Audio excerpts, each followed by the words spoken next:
Salvatore Malluccio, giorno 17 ci sarà un interessante convegno qui al Polo Universitario. Ecco, anticipaci di cosa si parlerà.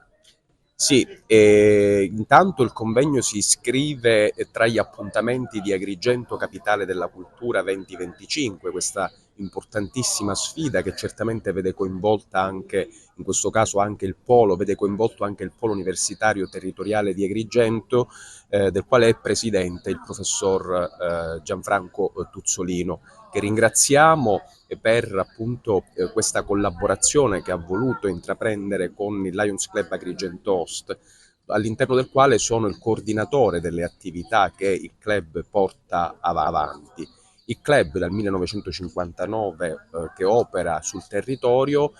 ha sin da subito sposato e calendarizzato nel proprio programma proprio un percorso di attività culturali, e questo convegno dal titolo Multiculturalismo e pluralismo religioso nella polis euro-mediterranea è certamente un convegno che si, ripeto, iscrive tra gli appuntamenti culturali che il club Agrigento Host ha voluto pienamente, diciamo,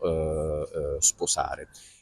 In cosa verte questo convegno? Vedrà la partecipazione di illustri relatori, oltre che ben 4 docenti universitari, 2 dei quali associati in diritto canonico ed ecclesiastico dell'Università degli Studi di Palermo,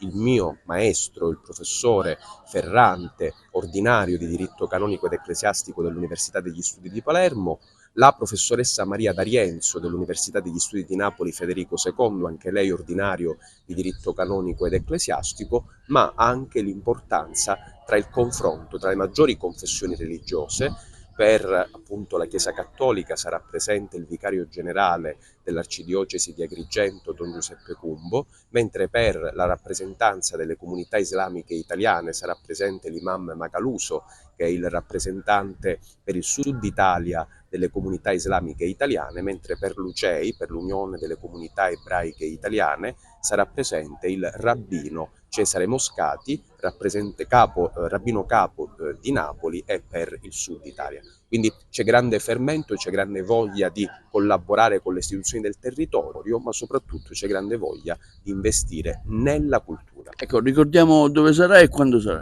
Sì, si svolgerà lunedì 17 marzo alle 10:30